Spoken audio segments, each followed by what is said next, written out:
Facebook chat window. If anyone's watching, you guys are going to hear me on my own computer in a moment here. So get ready for a repeating timeline loop. There it goes. There it is. It feeds back upon itself constantly. But yeah, hello everyone. So we see some people rolling into the room, and I want to say thank you to everyone that's coming in here. We've been doing this a lot lately, and for very, very specific reasons, because we're in a really, really important junction point, an important period. And actually, if you guys want to get really technical, we are in a huge, massive energetic portal stage right now. And so if you haven't noticed, over the past few weeks, I keep showing up live and talking about strange things with people on Facebook, and we are doing it again. And so we're kind of calling this strange communications in the digital realm, for lack of a better term. But today, everybody, we're going to be hanging out with Eric Rains. I think Laura might join us later. Who knows? We got some portal gun glitch outs. Somebody's waiting for some plutonium from the Libyans, but actually hunting us right now. So we gotta drive away really quick. So anyways, that's an 80s movies reference for those of you guys that were born after 1994. All that said, we are back once again. My name is Matthew, and we're, like I said, at this incredible energetic portal. And one of the most important things I think we can do right now is gather together and sort of share our frequencies, talk about what's happening in this world, and especially discuss the extreme polarization, the extreme changes, in some cases, even extreme violence and weirdness that's happening in the world. And so here we are once again with Eric Rains. And so for those of you guys that don't know, I believe Eric and I think we met in, I think it was either early 2016, I would like to say, now that I've finally traced the timelines back, right? I think it is, right? Yeah, it was about back then. Yeah, yes, and sir. So in the 4 years, I believe, since this, I think both of us and everyone in this whole soul group has gone through such tremendous changes. But the reason why Eric's here today, you guys, is because I had a very key experience with Eric early on. And to be honest, he's the person that introduced to me the very idea and the concept, the very experience of energy clearing. And we met at a thing called I think it was the initial one of the initial secret space program conferences that they had up in Shasta in 2000. And I had an experience with Eric there, you guys, in which he removed what I believe to be some sort of a blockage, possibly an implantation, what we might even call a miasmatic piece of energy. From, I believe, just underneath the heart chakra, had kind of wrapped around my throat. And I had such a profound experience on that day that, and I don't even think, Eric, you knew this at the time. I don't know if anybody did, but I literally walked around this campsite for 24 hours just crying, dumping tears, dumping old emotions out of my body, just kind of like my whole body would quiver and just dump out this old toxicity. And to be honest with you, everyone, in the years since then, my life changed completely. I mean, absolutely, utterly, and in ways that I, at that time, could have had no concept, no idea that they were going to take place. And so Eric was one of the key individuals, and he's kind of remained one of those ever since. I believe that he has a very special role within this soul group and this community of everyone here. And I believe he's a true teacher. He's an activator. And I think he's one of the people in this multidimensional soul group that we need to know about, because there is a very, very specific, what I will call, and this is a cheesy term, everybody, kind of like a rescue mission going on right now. And what we're doing is we're steering our timeline back toward this organic ascension, away from the craziness and the polarization. And so yeah, anyway, all that said, I had a little bit of an awkward intro there, but how are you? What's happening? I'm doing great, man. It's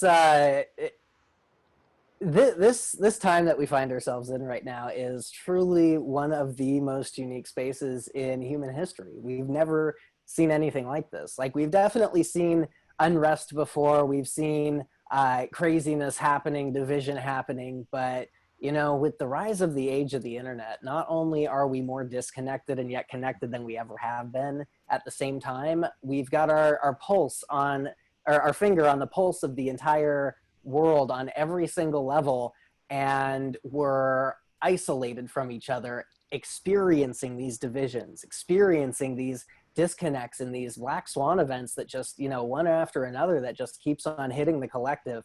And honestly, right now, there has never been a more influx time that we have ever existed in. There's nothing concrete anymore. There's no telling which direction we're all going to head as a collective right now, which is beautiful because, you know, that means that we're watching the collapse of the old world and we're being able to start to orient ourselves to which direction we do want to go.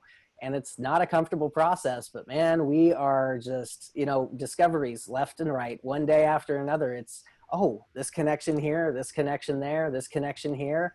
And then if you're anything like I am for the past week, you've been hibernating on top of it. So like, it's been a very interesting time. I really can't complain. You know, I am constantly amazed by what is happening on our planet, by the discoveries that we're seeing, the awakening that we're seeing, and more importantly, the shadow that we're seeing very, very clearly starting to rise up to the surface right now.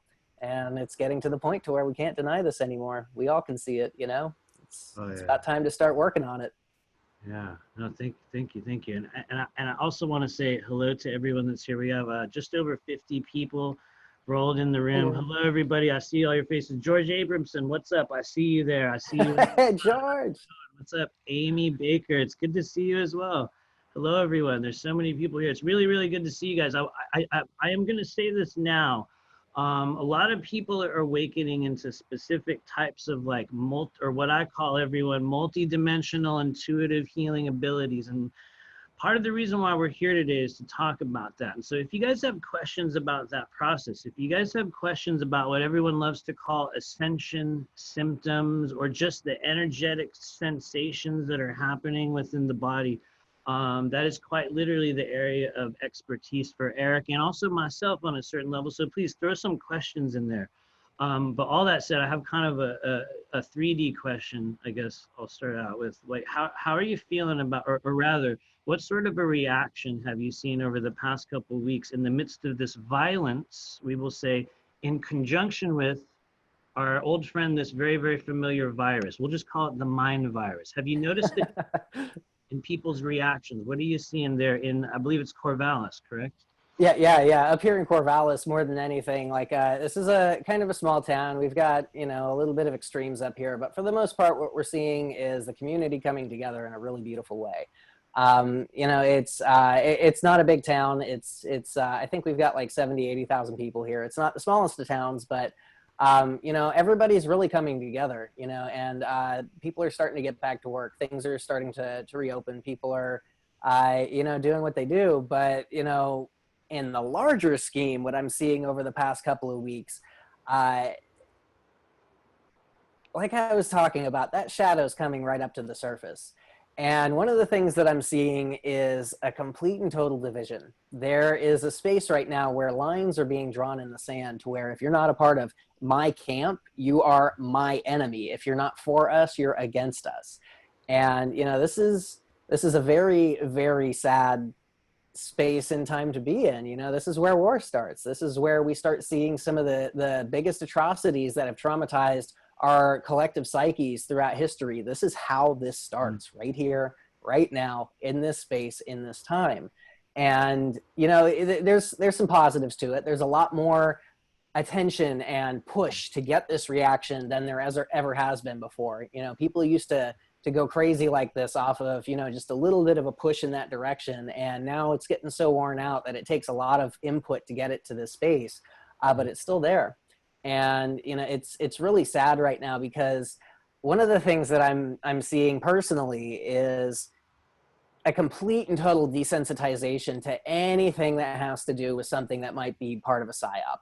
And say, for instance, like Black Lives Matter, you know, if you think that's a psyop, that's perfectly okay. It gives you no right whatsoever to attack those people personally, you know, and you know, it goes for anything, you know, like white supremacy. Like, I don't like those people. I really, really don't. But I have no right to attack those people against their ideologies and what they believe in, unless they're, you know, physically attacking me. And then I have every right to defend myself. Right. But, you know, it's like we've got so many ends of these extremes right here. And what they're doing is they're causing fractures to where there's a gulf between humanity, and in between. And we're finding these little pockets stepping up right here. And one of the most important things we can ever do in this space of division is to really open up into compassion and empathy for people that we don't enjoy the way that they think or the way that they feel or the way that they operate, because there's something going on.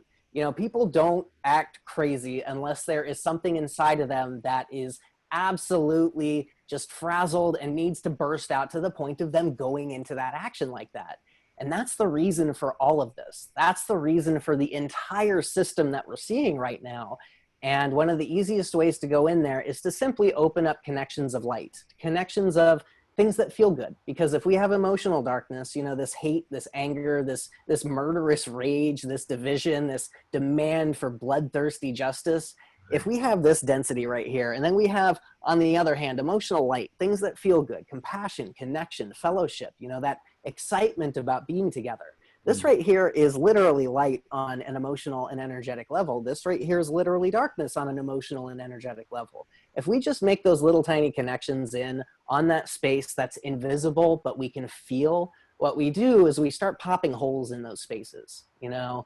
And like, one of the easiest ways that we can go about doing this is think about somebody who you absolutely can't stand, you know?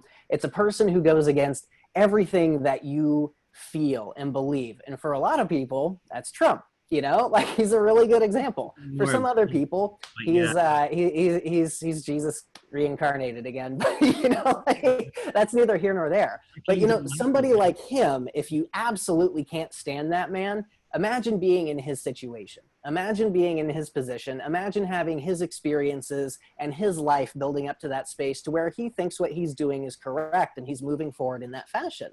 Now, if you put yourself in his position, you'll start to see quite a few things that you don't like about the man.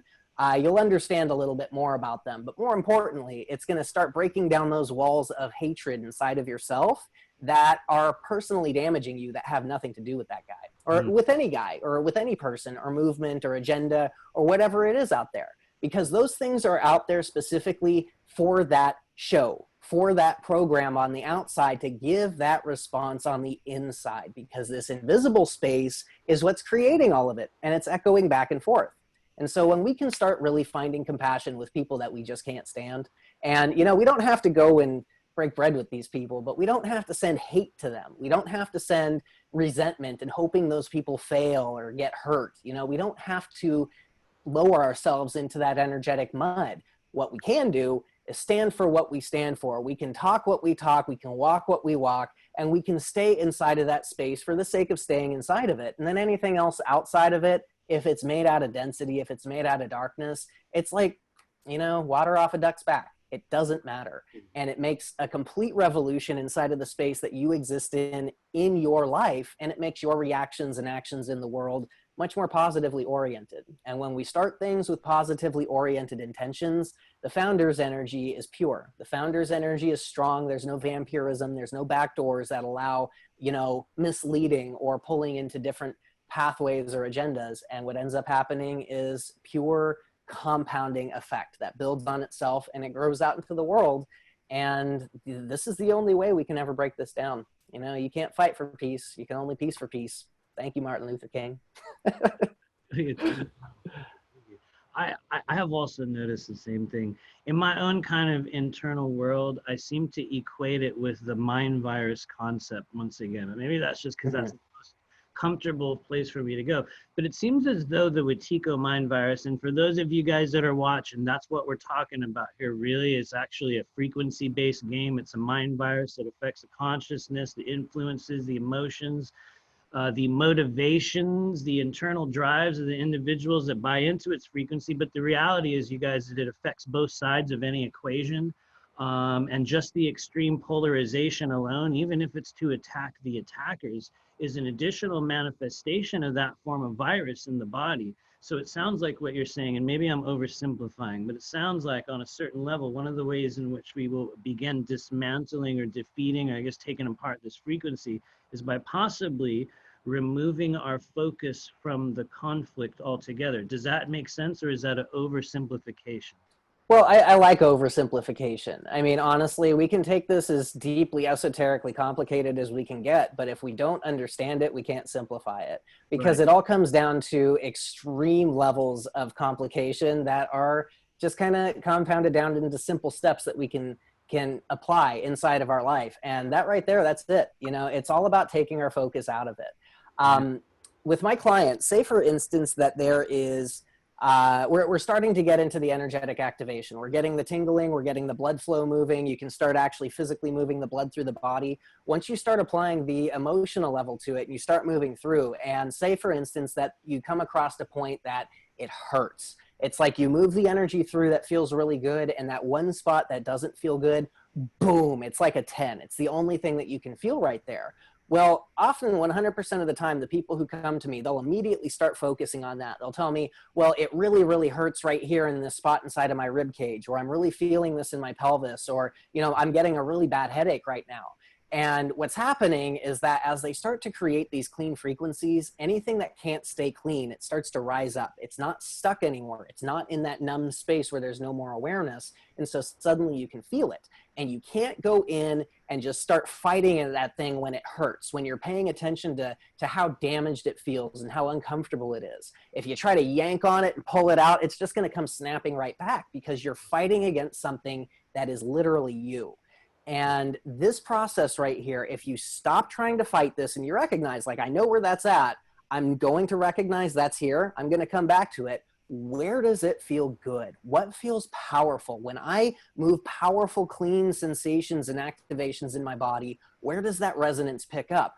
Oh, right there, that feels really good. And so suddenly you can shift your attention out of the negative into the positive space, and you can build that up.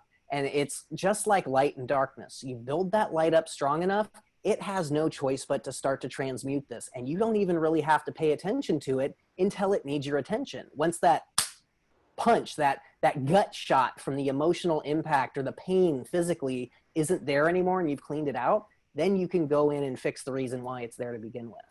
And it's not about going in and looking at the problem in front of you and saying, we have to do something about this. This is wrong. This is the problem.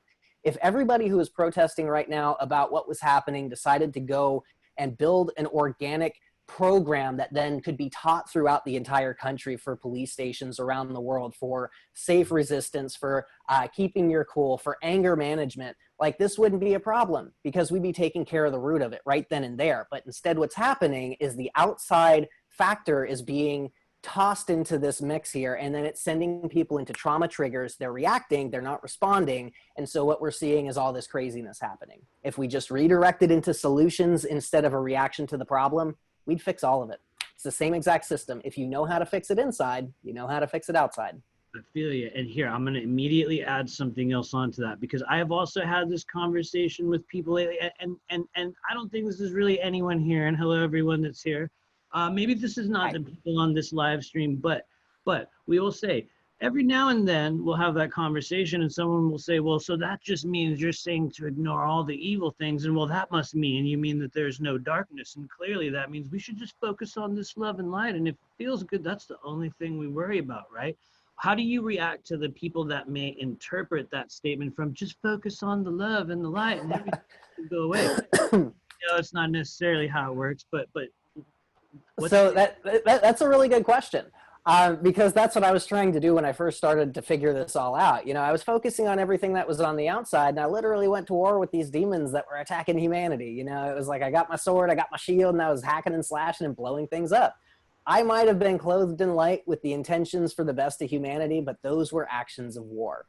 And what I was ignoring was everything inside of me that was so damaged and traumatized that was compounding on itself because of everything that I was doing to keep myself safe, to stay inside of this war. You know, I was molested when I was younger. I was bullied when I was younger. I had all of these things that compounded on myself that created just these dark pockets of ugly trauma that sparked into anger or depression or apathy. And I was ignoring all of it. And so in order for me to truly transcend into a space to where I could feel unconditional love, I had to go into those spaces where those were stuck and clean those out, because those have no space inside of unconditional love. And if you have these things locked up inside of you, if you ignore them, they're taking up space and you can't fully activate because there's not that coherent resonance. There's not that sensation of the harmonic resonance isolating back and forth and harmonizing to the point of that harmonic resonance, and then boom, activation. And that right there, this is the shadow work. This is going into those deep ugly, disgusting things that you can't stand about yourself, that you hate about yourself, that you can't actually recognize as why you do those things that when you get done, you look back and you're like, why did I even do this? Those are all programs. Those are all triggers. And by going into that space and cleaning that out, you're going into all those things, all those ugly, disgusting, horrible shadows inside of yourself that you're keeping hiding from the light. And by bringing those out into the surface, then you can actually bring in that laughter, that love, that joy, things that feel good. And it's not a veneer, it's not a fake, it's not a mask to cover the damage underneath. It's a full release of what's happening. And this is shadow work. It's the true fullness of light work. Light work includes shadow work, because if you ignore the shadow, I don't care how much light you move through your body, you're not going to be on a path of love. Too much trauma. I've actually seen that with even, and I will even say myself, and maybe even you to a certain point. I think for those of us that are like healers or doing energy work, or come to the stage in which we begin that part of our journey in which we're projecting something outward, it's almost as if, even in that state, as that wounded being, and maybe this was your experience, because I think at the beginning, I was very much like you, like, here we go, I'm gonna get in there and kick this guy's ass, I'm gonna rip this thing out of this person's body, boom. And I found that when we do that, or this is my experience, when I did that with those bubbles of anger and trauma still within me, it's almost like in this weird way, energetically, there is a punch to it, but that punch is at the cost of your own suffering, because it's almost like, and this was just my experience, guys, those bubbles of really tense anger, in the beginning, it was what pushed me forward. And like, I'm here to destroy the parasitic construct, you know, but at a certain stage, I realized, and I guess I'm kind of, you know, answering for you in my own way, but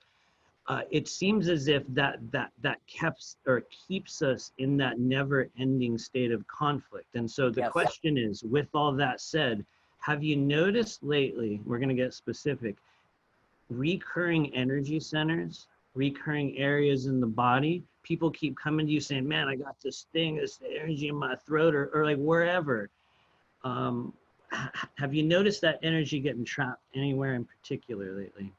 Well, I've seen multiple levels that are getting trapped on those levels. You know, physically, I think more than anything that's been popping up lately is solar plexus and heart chakra space work. And everything to do with the ability to move through grief without getting it stuck, to fully express joy, and to stand in your power with confidence. Like, those are the three big themes that have been coming through for maybe the past week and a half, 2 weeks or so. And it's really interesting because, like, I mean, you know, you'll have people come in waves and it'll be almost like the same exact thing. It's like each person lines up in the same stencil and then they'll find their way through, and then you get done with that wave of people. And then it's like you start moving into the next template of energy that starts coming to your doorstep. And, you know, it's really interesting because not only am I seeing inside of these blockages, it's a much more violent reaction to the emotion. It's like almost a more immediate response and recognition. It's like, oh my God, that hurts. What?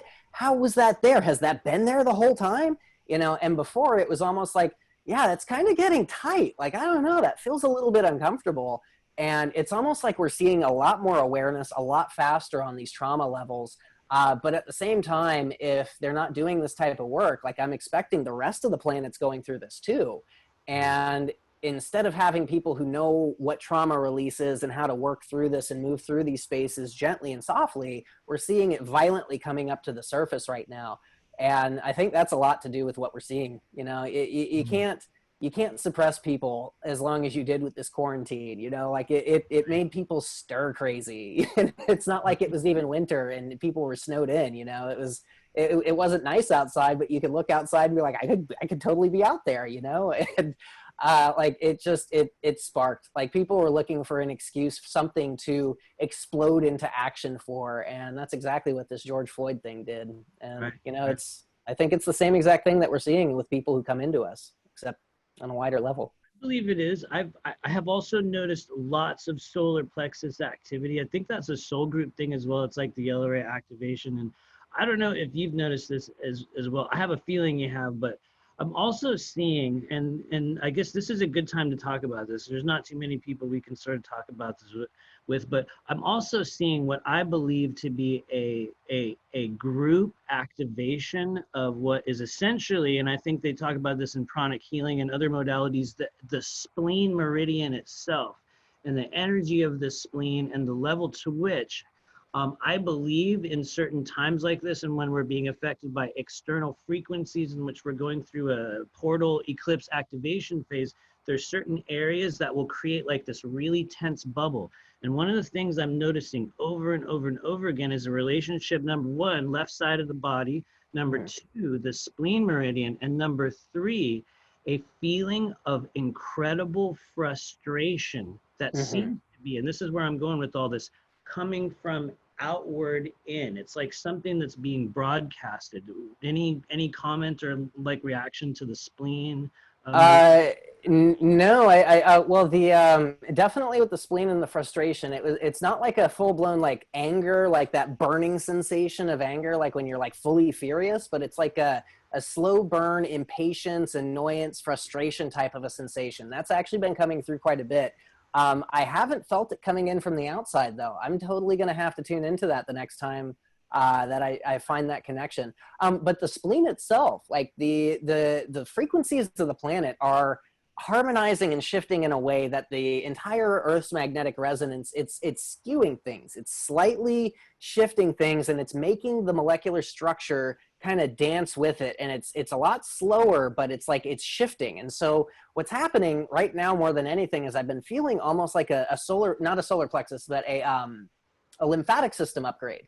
And the pancreas in the solar plexus, that's a major lymphatic organ right there. But the spleen itself is pretty much a glorified lymph node. It's like a gigantic lymph node that's so big that we actually gave a name to it and called it the spleen. And, you know, that's what it does. And I've been seeing more than anything, it's like an upgrade that's forcing toxicity out through the body, and the spleen seems to be more affected by it than anything. It looks like we just had Laura show up too. Hi, Laura. How is your spleen? How's your Hello, spleen? Eric. We are in the spleen zone. How's your spleen? Sorry. My spleen feels pretty freaking, I think my spleen's doing well. I've been taking a lot of really great herbs for the liver and spleen.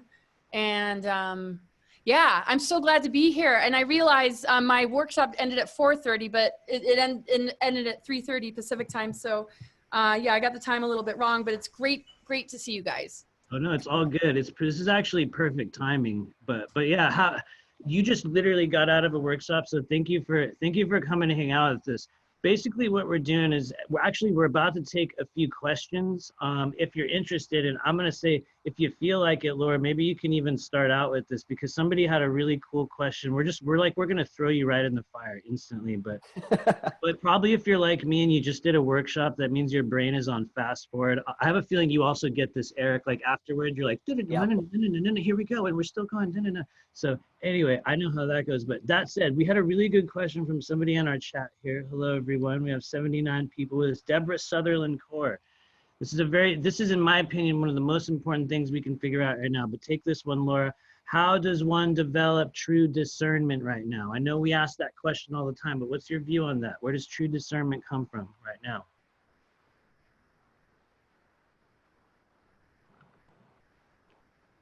Oh yeah. Okay, true discernment. Where does true discernment come from? Well, I really feel true discernment comes from your relationship with yourself, your ability to really connect with your intuition, your higher guidance, to take the time to really nurture that, to take good care of your body, to just know that one of the big tasks that we're faced with on the planet right now, one of the most important things that we can embrace right now is learning to fall back on ourselves. Remembering who we truly are, our powerful healing abilities, our powerful connection with Earth and cosmos and all these things that are happening. I mean, we've been so taught to externalize everything and to need to have somebody tell us what to do. And then we get lost in, well, who do we trust? Well, we're not going to know who to trust if we don't learn to first trust ourselves. And it doesn't mean that we are going to just wake up with all the answers, but we're going to trust something about ourselves where we don't doubt our boundaries when we need them, or when we feel a weird feeling, we don't second guess it. And we don't let go of our sense of self-love just to fit in or to trust something, or lose our discernment because we don't want to upset somebody else, or we want to fit in, kind of thing, you know, where it's more about what other people think of us than what we think of ourselves. Like the fear of being rejected, or, you know, I need to trust you because everybody else seems to like you. You know, we just really got to bring it back to, you know, self-love. And when we run into places in ourself where we're judging ourselves, we feel guilty about something, we are not liking something about ourselves, that is a deprogramming opportunity, because all of that has been fed into us. It has been indoctrinated into us. It might come from some trauma or abuse or something that we watched on TV, something outside of us that we wish we could be, and or an insult from a partner in the past, or something that got kind of put down or abused. I mean, we gotta like not be afraid to run into those places and give it ultimate unconditional love. This is the greatest work we can do right now. Like at the end of the day, we have to realize, like, we are resetting our sense of self-worth and self-esteem. And we can love aspects of ourselves that we never thought possible. And what one person might not like about us, somebody else might be in love with. So we got to drop all this outer stuff and really get back into the heart. Have a sense of humor about the stuff we might not like about ourselves. We all have our flaws and our foibles, but at the same time, you know, when we can laugh in it and be in our heart, that's where the beauty and true perfection of existence exists. And it doesn't need the facade. So just trust yourself a little bit more. And when you know how to say no when it's appropriate, and you know how to have boundaries, and you begin to exercise that muscle, you'll feel a lot more safe and secure in the world, and a lot more empowered. Oh, thank you. Self-knowledge, self-acceptance. Eric, how, from an energetic perspective, as a practitioner, how does one develop true discernment right now in all this craziness? Well, a lot of what Laura was saying right there is spot on to what I was talking about. And I was actually kind of laughing about it because you know, Laura, she comes from an energetic and emotional based perspective for the most part. And it's like immediately when you said that question, I was thinking to myself, I was like, oh, well, we've got muscle testing, we've got information gathering, we've got research, we've got following the gut instinct. And then she starts going off on everything. And I was like, oh yeah, and all of that too. So, you know, we'll just let Laura stand right there with what she said on everything. But for the most part, the way that I discern things right now is it's really kind of easy for me, because I've learned what that true and that false sensation feel like. And I'm not 100% on all the time, but I'm pretty darn good. You know, I'm like 90% accurate most of the time, which, you know, that's pretty impressive for things that are intangible. So, but one of the things that I started doing, like when I was working for the applied kinesiologist chiropractor, he was on a phone with a friend of his who was in New York. And this is when I was living in California. And I see him doing his muscle testing thing. And he says, okay, so that'll be 3 of those, and it'll be 2 times a day. And so I was like, wait a second, did he just muscle test for somebody on the other side of the planet? Okay, all right. And so I just kind of sat back and I waited for him to get done. And then when he got off of the phone call, I was like, did you just muscle test for somebody in New York? And he says, well, yeah. And I was like, well, I thought that you had to do that in the body. I thought that's what you were doing when, you know, you were asking the body which way it needs to be adjusted and which bone's out of alignment and, you know, and whatnot. And he says, well, you know, Eric, the good Lord gave us some gifts and I know that they work and I'm okay with that. And I said, that is just so admirable. I am not. I have to explore this. I have to figure this out. And so I started muscle testing for everything. And my favorite one, all I do is I just crook my finger at a 90-degree angle right here. And then I pull and I make it strong. And so I have my baseline where my name is Eric and I pull as hard as I can. And right there, that's when it starts to let go. I have to put that amount of pressure into it. Now, if I'm 13 feet tall, I can't put anywhere near the same amount of strength inside of this. And I can't hold on to it anywhere near as strong. And so it's almost like what I'm trying to do. It's like if you're on the edge of a ledge and you're trying to hold on with your finger, that's how much strength I put into it. So I get a really, really good reading for it. And I'm 13 feet tall. And suddenly the strength goes out of it. And that right there, I did that for about 6 months where I didn't make any decision about, you know, which route I was going to take to school, what I was going to eat, what I was going to do later that day. I muscle tested everything. And I got a really good feel for that sensation of positive, that sensation of yes, that sensation of strength. It feels like it's full, like there's substance to it, like it's solid and foundational. And then that falsehood sensation, that weakness, it's like a hollowness. It's almost like if I had a big metal ball and I threw it at you and you went to go catch it thinking it was like 80 or 90 pounds and then it was completely hollow. Like that's the sensation. It's like you expect there's something to be there and then there's just not.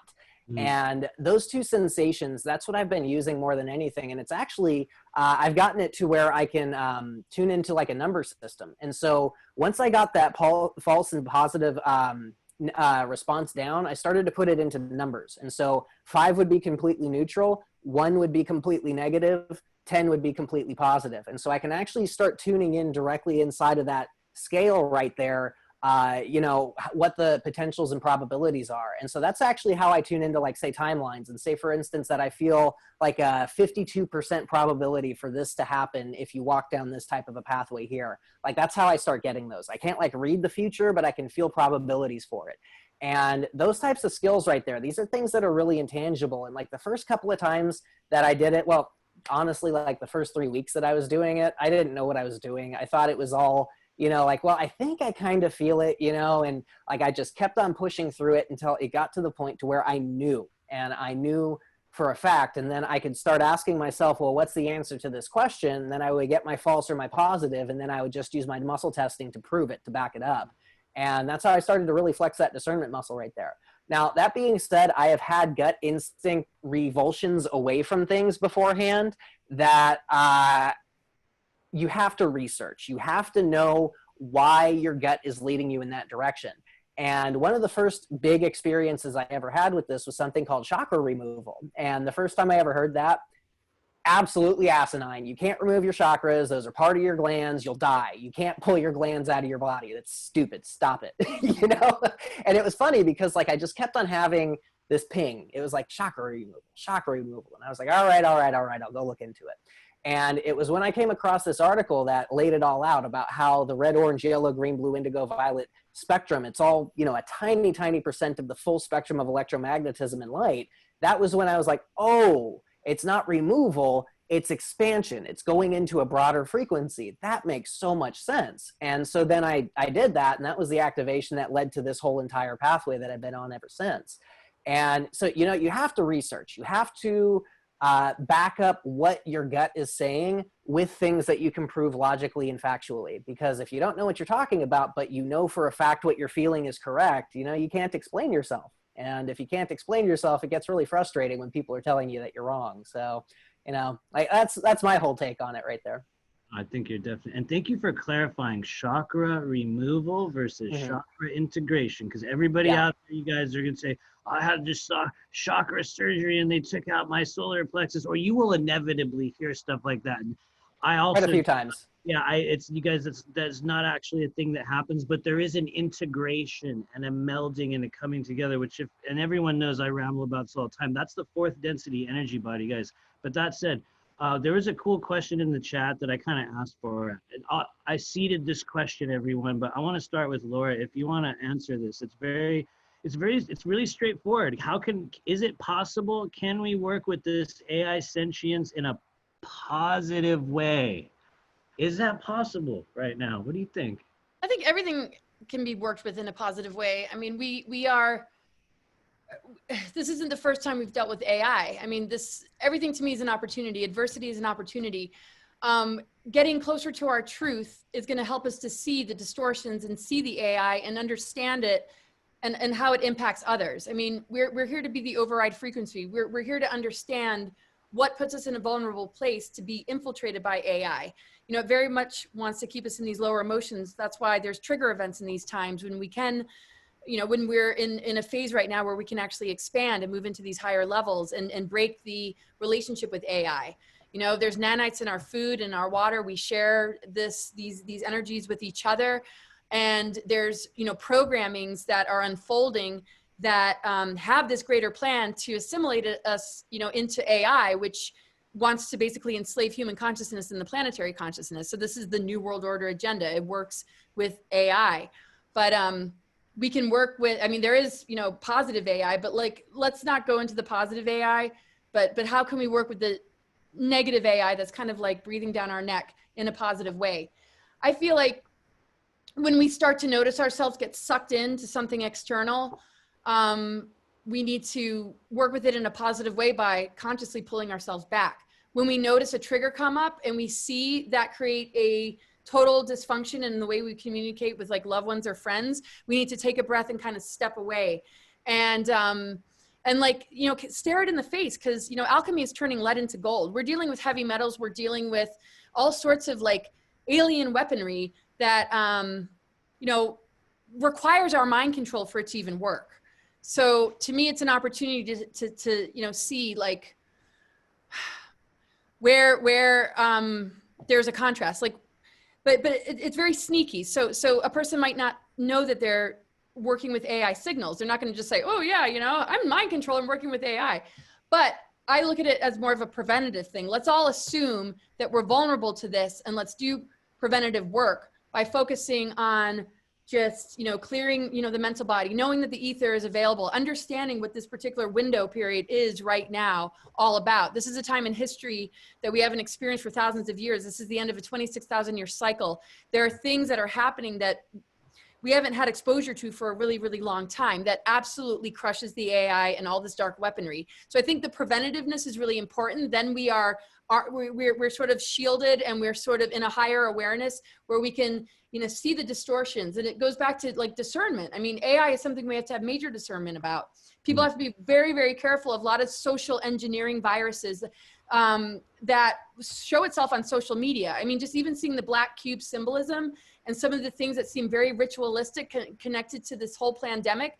I mean, we just need to step back and just say, okay, you know, we're dealing with AI on the planet. There are dark forces that we're contending with that want to assimilate us into AI. What is being pushed on us right now? You know, and I just think, you know, we just need to look a little bit deeper and not do everything through what's being fed to us, but begin to drop all that and come together as a community and be more organic with each other. If we're triggered about something, about race, about whatever, about possibly being sick, let's create spiritually mature conversations and begin to raise the vibration of unity and love and transmutation, instead of be pit against each other and fall prey to this thing that absolutely wants us to be divided and conquered. So I think like we can see these waves of energy coming in, but instead of like being like, oh, I'm just going to follow what everybody else is doing. And I'm not judging it. I think it's important for some people to take that route, but there are dangers to it. And I think, you know, if we allow those triggers to say, wow, this is an opportunity to like look at that and engage in deeper conversation, to put out maybe videos that are saying, this is what I'm struggling with. This is what it lit up in me. I mean, we have to love each other and be close. We are rebuilding our DNA architecture. They pit root races against each other and different races against each other so that we would never be able to come together at this particular juncture.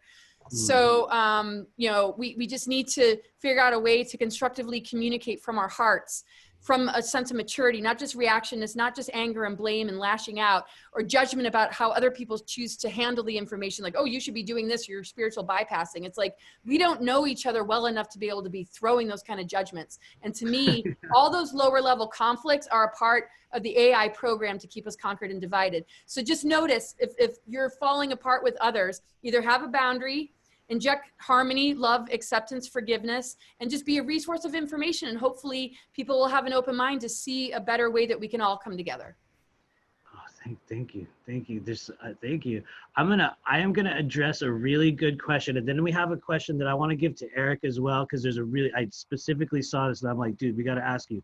The first question I'm gonna address here is from Molly Jones. And for everyone that's here, we're gonna get really weird for a moment. So this is the part that might get a little bit confusing, but Molly Jones has a question here. She says, hey guys, I've been coming across black cubes attached to heart walls with my clients recently. It's coming in as a heavy metal of lead. Have you guys noticed this as well? Or two, rather. Molly Jones, actually, yes, I have. Number one, I think the black cube kind of astral sort of like device or like an implant or like a projection, in my opinion, those are all over the place right now. I think what I call those are node points, or sort of like a connection point. It's less of an actual old school implantation, and it's more of like an opening. Almost you can imagine it like a barnacle on the side of a ship.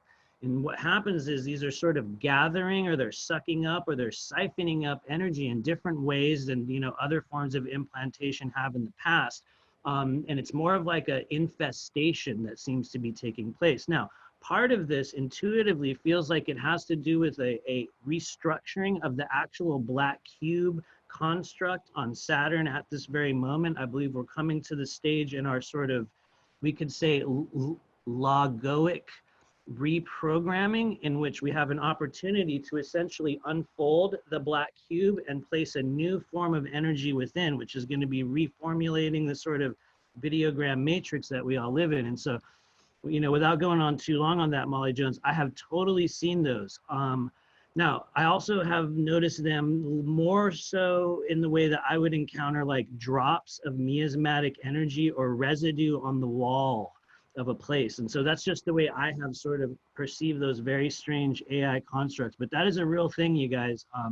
And so all that said, and we're going to give this next one to Eric. Feel free to comment on what I just said as well. But somebody had a really good question that I want to give to you here. This is from Glenn Todd, okay? And he says, hey guys, I'm not sure if this is relevant for this chat, but I'd love your viewpoint if possible. About 4 years ago, Adam Apollo shared in an interview, the original trauma we are currently facing involves Arcturians stealing DNA from the dragon lineage of Andromeda. Any thoughts on that? Wow, okay, really tossing me off into the deep end here, huh? Okay, well, let's tune into this here. So the original trauma would be the original fall of human DNA, the humankind lineage that dropped out of grace, I guess you could say, which pretty much what it is a fifth dimensional hardening and heavying until it dropped into 3D reality, which is the exact microcosm of the macrocosm that happened to our planet. And as I go back into this, there's definitely theft, there's warfare, there's thieving back and forth. I see there's specifically this very specific type of an energy. It feels almost like diamonds and pearls sparkling in the sun, and these keep getting pulled back and forth from place to place. But it's interesting because it's almost like I'm seeing density stealing it from density, and it's like we had two warring factions that existed inside of the same frequency that were trying to grab a hold of these pieces. Now as I tune into these pieces here, there's a very distinctive sensation of vibrancy. There's a harmonization. It's a feeling of sound harmonizing, that warbling sensation inside of it. And underneath that, it's almost like I feel pure feminine love. It's like very nurturing. It's very safe. It's very comforting. It's a space full of growth. And it's almost like what they were doing is they were stealing these frequencies back and forth from each other. And the crisscross that I end up seeing because of that, it's like they ended up building layers of density back and forth on top of each other that crisscrossed over. And it's almost like the way that Japanese katana is formed, how the metal, it crisscrosses over itself, and it's way stronger and more flexible because of that. That's what this feels like as that goes through. And so what ends up happening is I'm feeling specifically 3 sets of these pieces that were getting stolen and passed around. There is one that is still active that we are in contact with today. The other 2 are completely isolated and separated away from us. And so it feels like as the earth expands and opens up, as there's more frequencies that start to shift and it gets bigger and it cleans out more and more around it, we're going to kind of mine our way, you know, kind of dig the dirt and find those gems as we get through into this space. And it's not something that is specifically for humanity. This is something that multiple layers, multiple species, multiple densities have suffered because these frequencies have been buried for so long inside of time, which isn't supposed to exist. And then it compounded and layered itself on top. And it's one of the treasures that we're trying to incarnate into. That way we can find and bring it back out. Boy, that was a big download. Thanks for that one, Glenn. Wow. Huh. I didn't know any of that. Oh. Laura, do you have any comment on that? We're going in a really fun direction here. Do you think the Arcturians stole our DNA? I actually don't know. That's why I'm also asking you. I don't have a name for any of it. You know, it's just back and forth. I haven't put a whole lot of attention on that. I have heard that. And there's a lot of conflict that resulted because of it. But I wouldn't want to spend too much time just kind of pulling in what might be coming through because I haven't had my attention on that particular piece very much. Yeah, I feel you. I think probably everybody stole our DNA at this stage. That's just kind of my overall, just sort of my overall viewpoint on it. Let's see, that said, we had another really good question. Actually, I'm actually going to insert my own question. You guys get ready. We're going to take a really big, actually, yeah, we're going to take a right-hand turn. Here we go. And I'm going to ask Laura, and I don't know if there's any real question for us, but have you noticed this really tall dude that's hanging out with President Trump? This really tall dude. Have you noticed him, and who do you think he is? I don't know. A good question. I mean, I definitely have noticed that.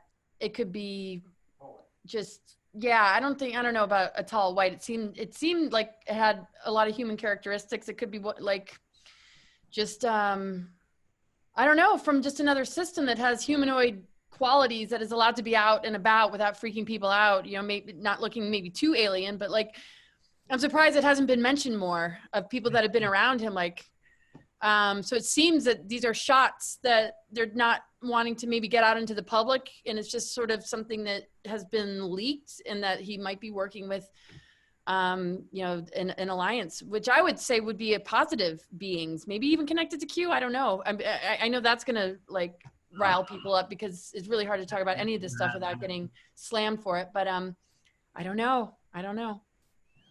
Eric, who is this tall guy? I know there's no answer. Well, yeah, there's definitely no answer. It's all conjecture. It's all opinion. But energetically, when I tune into this guy, it does not feel typical of your everyday person that you tune into. And I don't mean this as in there's a different type of an auric field. I'm talking about like physically, it feels different. Like the muscle structure feels a lot more dense. The bones feel a lot more solid. Like this guy, even though he's really big, he looks kind of skinny. He feels energetically when I tune into him like he weighs like 500 or 600 pounds.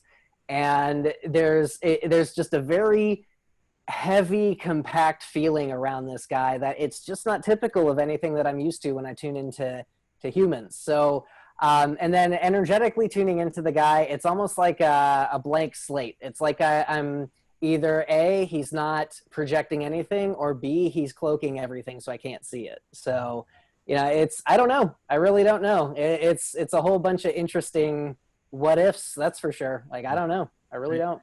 I just noticed in the chat, somebody here says John D'Souza claims he's a Secret Service agent, which probably totally true. Just a really, really tall dude, right, everybody? It's not all a conspiracy. Clearly, he's just a very, very tall man.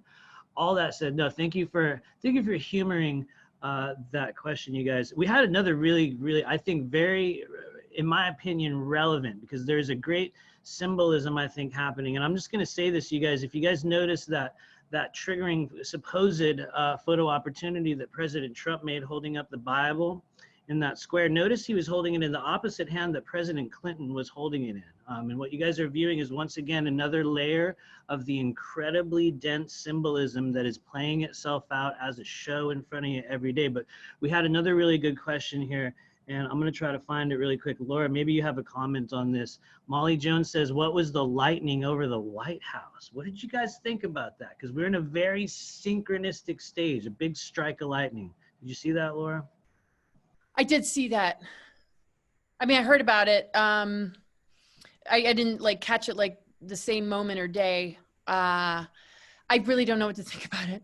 I just did so much. I had to just like be in my bubble, like for my workshop. But what do you guys think? I'm more curious because you probably are more exposed to that story than I am. Yeah, go ahead. I'm just thinking like, holy wow! I didn't know what to make of it when I first saw that picture. So this is exciting. I want to hear. Well, the one that I saw, it was a lightning storm where at first it hit the Washington Monument, and then there was a massive one that had like this corona around the actual lightning storm itself. And it made like a big giant Q with the reflection in the river. And that's what everybody's kind of freaking out about with that one and the whole Q thing. But I don't think I've ever seen lightning like that. I've seen lightning that it caused really massive spaces of movement and it lit up the sky. But the corona around that, I don't know if it was just a really low quality camera that wasn't able to pick it up or what, but that was definitely an interesting lightning strike. I haven't seen anything like that before. And I've seen some absolutely massive lightning storms that were way, way bigger than that one. And I've never seen a purple lightning that sent off sparkles around it like that. It was really trippy looking. Yeah, I actually only watched a split second of it. I believe there's definitely a significance there. I think there was a similar kind of symbolic lightning strike that happened in China as well. But all that said, you guys, as we are kind of approaching the close of this live stream here today, and as we do that, I want to give everybody kind of a chance to kind of go back to the real question or the real reason why we were here today, and that's because, you know, there's a lot of weird and fun and cool stuff that we're talking about right now, you guys, but the actual reality is we're in a massive ecliptic window. This is a portal period in which your energy, your thoughts, your alignment, your body, your emotions, who you're thinking about, what you're thinking about, the emotions that you're holding in your body. Right now in the month of June 2020, everyone, we are in one of the most potent periods that you have ever been in this physical life. And so with that in mind, because we're approaching a really huge, another solar eclipse on June 21st, and we can take Laura and then Eric, what do people need to know about this right now, these alignments, these eclipses, and this timeline, whatever comes up for you? I guess I'll go. Well, this was a pretty significant one that we just had on the 5th. The moon in Sagittarius being conjunct the great attractor, which is very close to the degrees of what the galactic core actually is. And so with the energies like streaming through from that, it's literally like the heart of creation just like pouring into humanity. I mean, it reroutes people, it wakes people up, it allows them to just have, you know, a breakthrough. An event might happen in a person's life and they might not be able to make sense of it, but as they process it, it might actually give them the most unbelievable shift. When we look at nodes that are connected to eclipses, we've got the South Node in Sagittarius and the North Node in Gemini. Everything is about the throat chakra right now. With the South Node, Sagittarius, and the Jupiter part of it being conjunct Pluto, this is where we get to have huge transformations. Before it was next to Saturn, so it was very much about letting go of the old paradigm.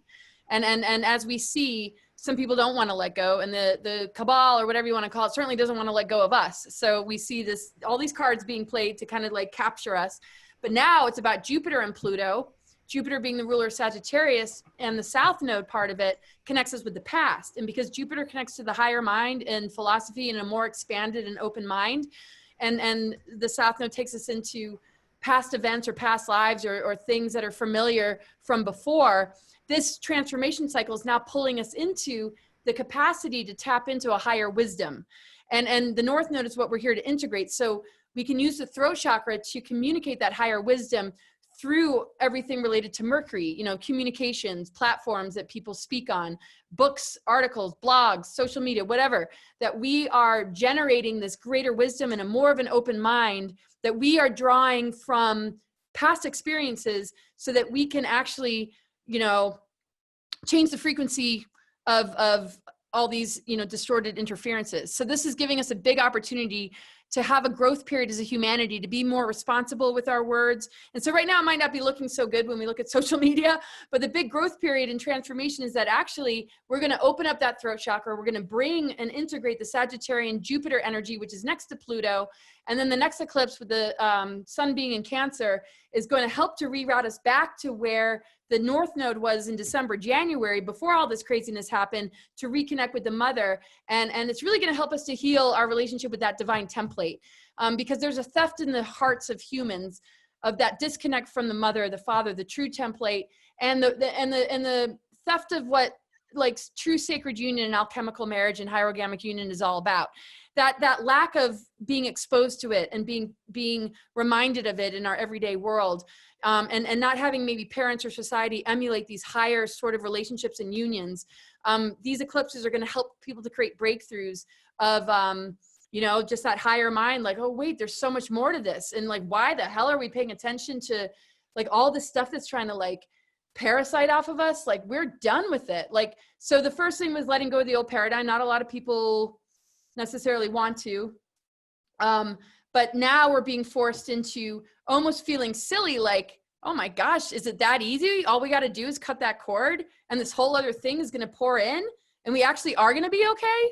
I think there's going to be huge breakthroughs that we're actually going to do okay. We're going to do beyond okay. We're going to thrive as a human race. And I think a lot of those breakthroughs are going to come through people, but not with just the hope of it or the externalization of it, but the actual beginning to know how to embody it and step up to the plate and be a better person to their friends and their family and those that disagree with them. and accept that, you know, true oneness is diversity and harmony, and that we're going to, you know, lighten up a bit and not be so freaking triggered. Mm-hmm. Mm-hmm. Right on. Yeah. You know, that right there, it's, I don't have much training in the astrological events. I don't know what they mean. What I do is I tune into the big picture, and I kind of get some of the astrological stuff that comes through. But more than anything, what I get is fields of potential and fields of focus that we can look at as a collective to help build this resonance, to make it the most optimum, most powerful breakthrough that we can in the most optimum amount of time possible. And it's really funny because pretty much what Laura just said right there is about what I was going to say. You know, it's all about making sure that we are not only just taking care of ourselves internally, but making sure that we're taking care of each other externally. And, you know, that might be not like, you know, going so far as like paying other people's rent and buying their groceries, but it can be something as small as not sending anger and division towards that person when you don't agree with them. And, you know, these little tiny things, these tiny steps that we can take inside, these cascade into multiple resonance loops that they start to grow. They start to get a lot bigger. And then the next thing you know, it's like the oomph, the punch that's taken out of that's in that trigger, that's in that, you know, all the craziness, it's gone. And suddenly you've got nothing fueling that flame anymore. And the flame has no choice but to burn out. And, you know, that's where we really are capable of being our most powerful right now is, you know, especially if we take this internal work and we move it into the outside. But even just doing this internal work on the inside, it's enough to start helping you and the people around you, which then cascades anyway. It's about the individual journey, the individual pathway, and recognizing that either A, you're right where you want to be, which is in the 5th dimensional causality, you're already in your light body flying around, turning water into wine, or B, you're not. And if you're not, it means that there's still density. And if there's density in your field, if there's density in your body, then hey, go find it, clean it out, help yourself, help the people around you, and just love. You know, just because that person doesn't think or feel like you does not mean that they're worthy of you hurting yourself and feeding yourself poison by feeling that hate and feeling that anger. And, you know, just really step into a space of trying to put yourself into as many people's shoes as possible. And when you feel triggered by somebody, go stick yourself in their shoes. Go look into their life. Go look at what they've done. Look at the life they've lived, the experience they've had, and really sit with it. And try to be that person. And you still might not agree with them. You still might, you know, very, very violently pull away from what they believe is true and what they believe is correct and what they believe is righteous. But you don't have to hurt yourself by trying to hurt that person invisibly. And oftentimes that person will never even notice that you're poisoning yourself. So, you know, holding on to that type of stuff, it's like going into a room and locking the door and shooting yourself twice in the foot, like that'll show that son of a bitch, you know. It just doesn't work. It does not work. And when we start to really recognize the transformation that we're going through and we step into the space that we fully harmonize and let go those spaces that we don't enjoy, and if they don't let go, go in there and transform them, go in there and transmute them, learn how to do it on the inside, and you'll start getting the hints on how to do it on the outside. And that's how we start coming together, because it's not about you or me. It's about us. It's about we. It's about this collective that is going through this one thing. And it's not a bunch of groups going through it. It's all of us, this one species going through this one thing. It's just got a bunch of myriad facets. It's got a bunch of faces on it. So. Yeah, thank you. And so we have a perspective from Laura, we have a perspective from Eric. And I would say from my point of view, you guys, the things we need to know between now and this eclipse about what's going on in our bodies, in our world, in our timelines is, number one, from an anatomical perspective, there's a very special alignment that is taking place right around the crown chakra. And actually what is for those of you guys that are watching and familiar, it's a triangle structure, an antenna placement that sits at the top of the human head, also known as the Alta Major. There's going to be a very special, what I believe to be a frequency or a download. It's taking place for many of us right now, but it's going to coalesce and it's going to kind of accumulate and start filtering into the body. Usually, or rather, I believe by around June 12th, June 11th, a lot of us are going to be having a very particular sort of a download, a nudge, a guidance, some sort of an initiatory bubble of momentum in the body that's going to be leading you toward a very specific idea, a thing, an inspiration. Why is this happening, everyone? If you're watching this broadcast, you're part of this group. We are at a choice point in the physical placement of your timeline, meaning that by July 4th, everyone, and this is what I've been receiving, so feel free to throw it out, everybody, if it doesn't resonate. But by July 4th, the third of these eclipses, or whenever that takes place, everyone's going to be receiving what we call the next stage of their assignment, the next stage of their mission, the next stage of what they chose to become or do. And so for some people right now, the task is emotional healing. For other people right now, it's physical healing. For some, it's detox. For some, it's really boldly opening the throat chakra. And one of the ways you guys are going to tune into this, because everyone right now is awakening into a specific ability or a skill, or like I'm talking about the next stage of your assignment. One of the ways you are going to find out what this is for you is this is where we get really weird, everyone. We got 170 people here, is a pre-recorded download that you created for yourself before you were born to help you realign yourself in this very important stage. We are coming to the stage in the physical incarnation in which those things are going to start playing back in your body. And the message that I need to give everyone today is that you need to expect this download, expect this piece of guidance, but truly trust your inner knowing, trust the frequency of truth, and really trust where we are being guided. Because if anything right now, this is one of the most critical points for our development. And so all that said, expect it in the month of June. Laura, is there anything you want to plug or mention before we get out of here? Well, there's an event in Mount Shasta, California at the end of August. It's on my website, cosmicgaia.org. I do subscriptions. I can't do as many readings, but newsletters and podcasts. And I know there's something else that I'm missing, and I'm going to be like, I can't believe I forgot it. Oh, well, David Rodriguez and I are going to start our show coming up soon, and it'll be pretty interactive. Let's see. Yeah, most things that I would want to plug, I'll end up putting on my website anyway. So yes, my website's cosmicgaia.org, and it's just so wonderful to be in the space with you guys. So refreshing. And it just, this is what keeps me going. I mean, in these crazy times, it's just like, just to all come together and to just generate things. I mean, our voices are so powerful, and it's so important that we continue to come together and share. So thank you very much for putting this on. And we just recently did one too. So yeah, I'm doubly psyched. Thank you. Eric, what do you got? Anything you want to mention to anybody? Any events, any stuff? Yeah, definitely. Before I do that, though, I just wanted to kind of mention the what you were talking about, that pre-recorded message before you were born. I call those time capsules. Yes. It's almost like a little piece of your soul that couldn't make it in with you because it was too high vibratory. It had to get left outside, and so that when you expanded enough to finally reach the point to where you could touch it, you could integrate it back in, and you can start growing so more. Sense. Yeah, oh, yeah. It's really interesting. I've seen specifically in the past 2 months about 15 people find their time capsules.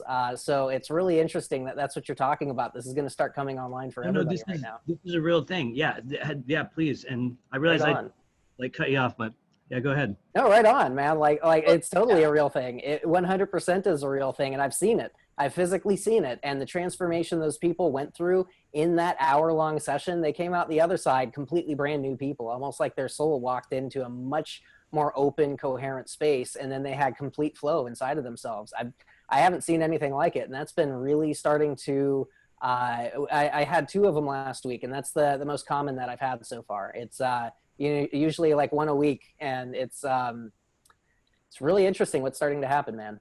I think it's really like it's busting through the fences. It's like allowing the direct connect to happen, like the true fullness and wholeness of a person and their higher self that knows exactly why it came, exactly what it needs to do, is being invited to be really integrated in the physical experience. I mean, there's been such a divide between the two, and that's huge. I had a time capsule open, I remember when I was young, and it was just like the downloads wouldn't leave me alone. I'm like, I'm just a kid in school. What do I do with this? No, I can't talk to anybody about this, but it's so cool. Yeah. I've been noticing that too with clients and looking at charts too. And I'm not like so stuck on the charts. The charts are helpful, but like a person doesn't really necessarily need them. But yeah, I know we got to go, but yeah, just places too where those time capsules are, where, the greater potential. It's like every chart holds the avatar consciousness, holds this great potential, but there'll be like Saturn blocking here and this over here. And just to be able to like clear that away and It's amazing because everybody has it. You know, it's time to get the treasures, reclaim our treasures. You know, we're the greatest thing. We're the prize that they've been fighting over. So let's just say you can't have us. We're going to have ourselves now. Yeah, we're going to do our own thing. See ya.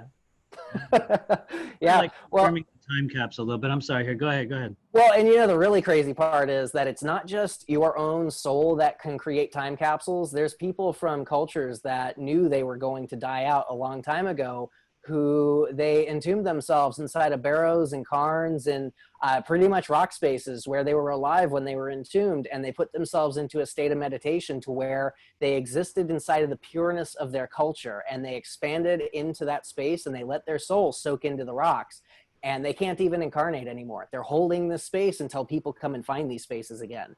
And they're physically, they're everywhere all over the planet. I mean, we're talking hundreds of thousands, if not millions of these. And when we start going, that's going to be like the next level of expedition right there. That's when, you know, we've got everything that's already explored. We know where everything's at, but we don't know where everything's at, you know, and like that right there is going to be when we start to really open up these levels on human conscious design and activation and ascension. These are going to be like the pilgrimages of the fifth dimensional understanding. You know, like this is where people are going to go to immerse themselves inside of a lifetime of a civilization that's, you know, 8,000 years dead, and learn from them, experience their healing, and then bring it back into now, because time and space means nothing, and these people knew that, and so did we before we came in here. So now that being said, I guess we got to end this before we get off onto another crazy I know, thing. it's like a couple days pass and I'm still here with you guys. I could do that. Oh no, seriously, like there's so much that we could talk about. Like we could just keep on going. So. Oh, we'll definitely do this again, I hope. Yes, ma'am. Yeah. What do you have coming up, Eric? Do you have any Oh, classes? yeah, so I have a foundations class coming up this Friday, I believe. And pretty much what I'm doing inside of foundations classes, I'm teaching people how to communicate with reality around them, with their bodies, with their minds, and their spirits outside of words. And then we go in, we clean out trauma, we activate the body, we find a space that relieves pain, activates the body, gets the mind calm, and then we actually go and we physically work on each other through distance. And this right here, it's something that if you've ever wondered if you could do energy work over distance, I'm telling you right now, it's one of the most easy things that you'll ever figure out. It's just that there are very specific sequences in the body that we have to know how to activate and tune our awareness into in order to activate these resonances that then we can move through reality. And, you know, that right there, it's on my website, unleashingnaturalhumanity.com. It's in the events and sessions page. And you can find my sessions there too, as well, if you wanted to do an individual one-on-one session. But these foundations classes, like this is where I've been getting pulled so strong to, because, you know, one-on-one, don't get me wrong, I absolutely love what I'm able to do, but I'm getting to the point to where I'm booked out like almost a month solid at all times, no matter what I'm doing. And I'm trying to get this so that I can have, you know, people who want to see me could come in like maybe a week or something like that. And I'm trying to get these groups together so that we can go and activate together, because one-on-one where we're adding our frequencies, it is powerful. But when we have a group of like 7, 8, 9, 10, 11, 12 people, when we put all of our frequencies into one space at one time, it's multiplicative. It's not 10 times 10 times 10 times 10. It just keeps on going higher and higher and higher and higher. And when you get activated inside of a group like that, you can access much stronger levels of frequency that would be harder for you to access if you did that by yourself or with just me. And that's where I'm really trying to pull people to right now, because anybody can do this multidimensional work. Anybody can move without movement. Anybody can activate their soul. It's just you have to know how to do it. And unfortunately, we've been trained inside of the brain so that we don't even know the sensations we need to look for in order to activate. But, you know, we figured it out, and that's what I do now. So, thank you. Can you tell us anything about the light warrior training program that we're going to be a part of later on? Oh, is that Z's? Yeah. What do you do? Just, this is a good time to announce that here, because okay. So in September, we're going to be in New Mexico, and me and Matthew and a friend of ours, Barbara Buck, she's going to be there too.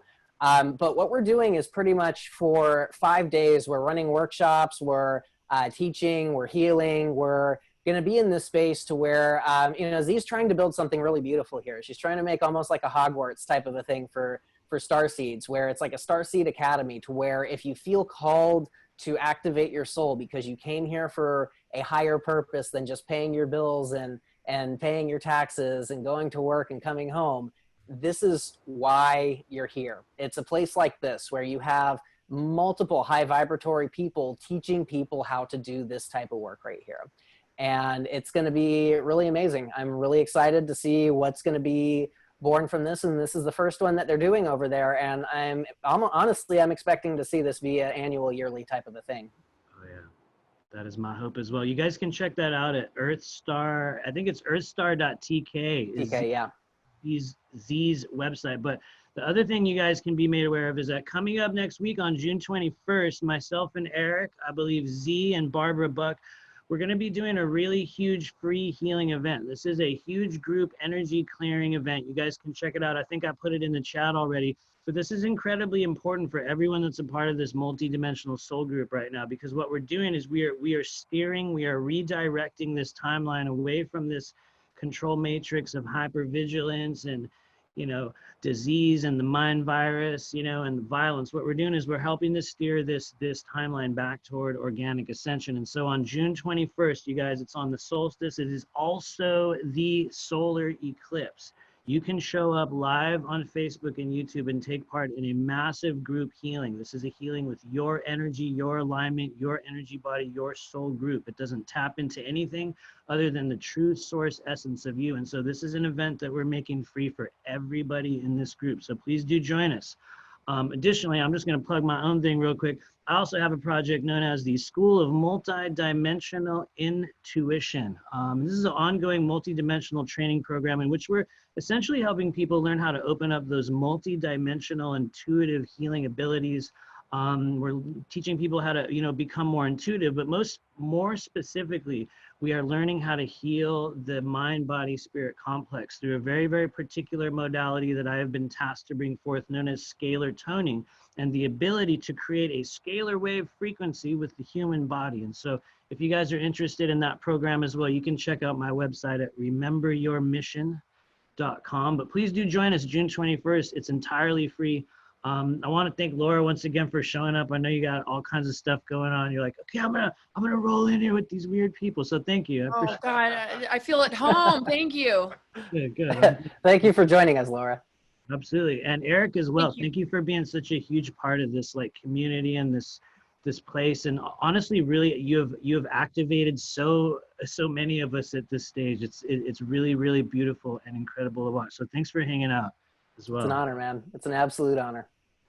Cool. And so for everyone else, please join us again in the coming week. Next week, this time, we're going to be doing another roundtable with Roger Richards. We have Z, we have Simon Essler, and we have Miss Alexis Buck. And what we're going to be talking about is this really cool thing called Camp Disclosure, which is one of the very few physical kind of conferences or conventions this year in which we're all going to be gathering together August 27th through 31st in Flat Rock, North Carolina. But we're going to be talking a lot more about that next week. So please do tune in next week around this same time. There's going to be a lot more of us. But in the meantime, everybody stay out of trouble.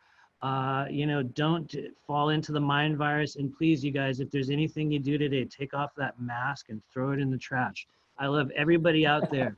And I truly honor each and every one of you for being a part of this. Take care, everybody. Bye, everybody.